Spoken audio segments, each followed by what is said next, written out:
Hey everyone, Techni here with a review of the Kailh Pink Silent switches with a little bit of spice. I'm going to be updating and upgrading my first custom board right here. If y'all watch this video, I recommend you not going to check it out because it was an absolute mess. It was fun, great learning experience. But again, we're going to test the silent switches and then upgrade the keyboard. We got some Alpherior keycaps over here, a cable, and a stinking awesome space bar. And then can we take a second to appreciate their shipping box? How stinking cool is this? So again, main review, Kailh Pink Silence, but again, we're also gonna be upgrading and spicing up my first custom board. So number one, Kailh Pink Silence, and what drew my attention to these? Number one, I love a linear switch, and on top of that, I love a silent switch. If any of you watched many of my other videos, I love Cherry MX Red Silence. I absolutely love them. I know a lot of keyboard snobs out there are kind of like, MX Reds, why would you buy Cherry MX switches these days, right? There's so many other options.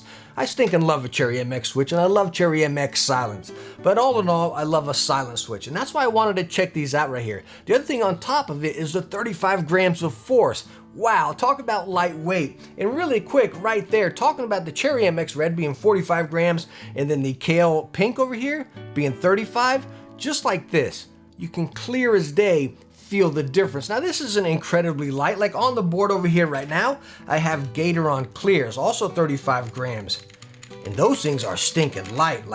You can just barely press them and they go down. I do not get that with this over here. I get a little bit more firm, but we're gonna have to see when we install them. Now, as far as a quick comparison of the two switches right here, with the Kailh Pink Silent and then the Cherry MX Red Silent, as far as the stem, they're both fairly stable, a little bit of wobble in both of them, nothing drastic by any means. Now when you flip the switch over, you can see a pretty big difference on that third pin right in the middle right there. The Cherry MX one comes up a little bit further than the Kailh one right there, but I can tell you, as far as whenever you put them in the board, they are both stable, just as good as each other. Now whenever we take the switches apart, you can see a clear difference with the Kailh over here. I don't even know what the heck that little green piece is for, it just fell out when I was taking them apart. By the way, on the Kailh, there's a little bit of lube in there. It's not necessarily on the stem right here, the pink part, but you can definitely see some and feel some down within the switch. None on the Cherry MX. But as far as our silence options on these switches right here by our stems, you can see on the Cherry MX Red, you have 3 little nubs right on the bottom, and then that 1 nub on the top right there above our slider. Same on the Kailh, you got the nub, the little silencer on the slider there, and then 2 big silencer feet right on the bottom. So when you get close to them, they look like they're covering the same amount of ground as far as the silence area. So I think we're gonna be good across the board on both here. Okay, let's hold up for a second and rewind right there where I was talking about. I didn't know what that little green piece is. When I'm putting the switch back together right here, you can see the little lip right there that actuates the switch.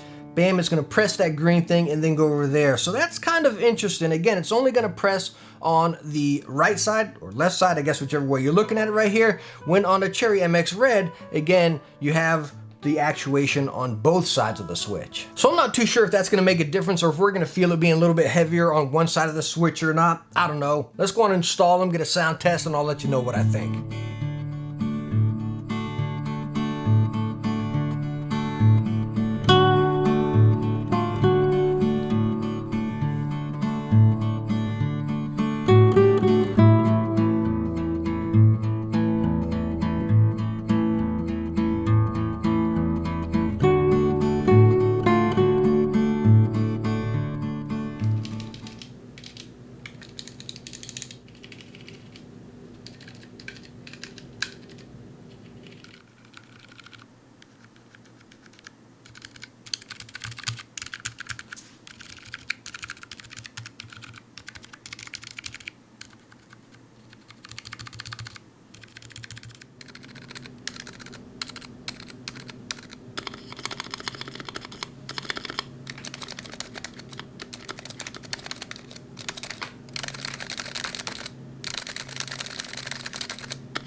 All right, so finally back. Just changing out a set of keycaps is a task here. I don't see how you guys like lubing each of those switches. Like, good night. Like, just changing these caps and changing the switches, I'm ready to go game. Like, I ain't got no time to be lubing. All right, so as far as the Kailh Pink Silence though, straight out the bag, put right on the board. These things sound and feel amazing. They really do, just very smooth and very soft. Not quite as soft as like a Gateron Clear over here, 35 grams as well, which is what I thought they would be.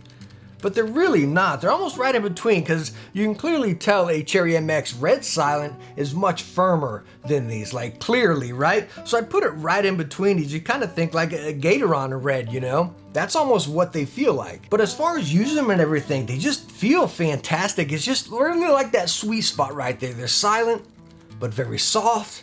I don't know, my personal preference, that's what I like. I like really quick, soft switches. I don't like anything firm. I love linear and I love silent. So I think these switches are gonna stay on this board. Now on a side note, as far as these Alpherior keycaps we put on right here, very nice. I mean, let me tell you what, these things are stinking thick and very, very stinking solid. Yes, again, that font is a little bit thicker right there, but I really like that. Let's see RGB come through really nice. And how about that space bar? Like, come on. That spacebar is stinking gorge. So all in all, Kailh Silent Pinks, I like them. I love them. They're staying on this board. Alpherior Keycaps in their coil cables, I love them, and they're staying on this board right here. But hey, thank you so much for stopping by and watching this one. I hope I answered some questions if you're looking into any of these keycaps or switches or anything like that, and I hope you enjoyed the video. If you did, hit that thumbs up and don't forget to subscribe for some future tech videos. Hey, hope I catch you in the next one. Bye now.